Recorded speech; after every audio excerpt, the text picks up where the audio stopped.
You know why you cannot heal from a cheating or infidelity incident that happened in your current or past relationship?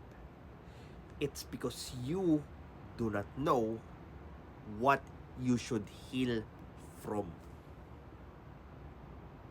Masyado nyong generalize yung cheating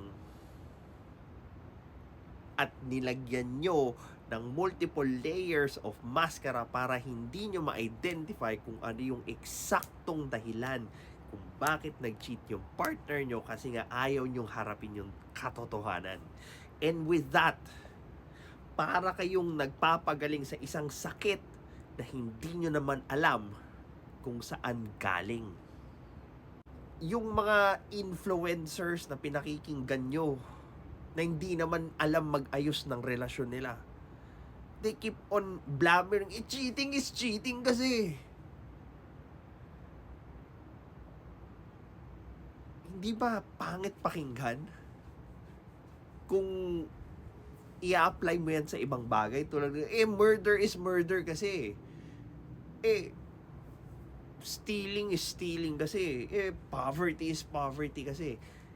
Yung sense ng mga bagay-bagay lumiliit dahil ayaw nyong harapin yung katotohanan sa kung bakit nangyayari yung mga kinatatakutan or ayaw nyong mangyari.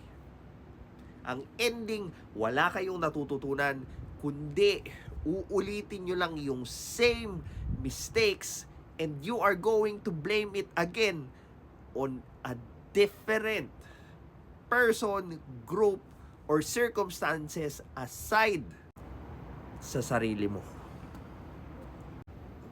Kaya nakakatawa na nakakainis yung mga tao na very proud doon sa pagsagot. Kasi cheating is cheating eh. Di ba? Bakit nga nag-cheat? Wala nga, cheating is cheating pa rin.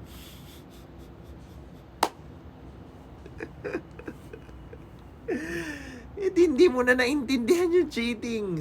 Hindi mo na naintindihan kung ano yung nag-trigger sa kanya, ano yung possible reason niya, ano yung possible meaning behind cheating, ano yung naiisip niya nung ginagawa niya yung cheating, ano yung pakiramdam niya about sa inyo, sa pamilya mo, sa anak nyo. Wala. Cheating is cheating. That's why we suck at expressing ourselves, because we are the ones cutting our tongues dahil lang sa ayaw nating harapin yung mga sarili natin doon sa mga usaping alanganin yung image.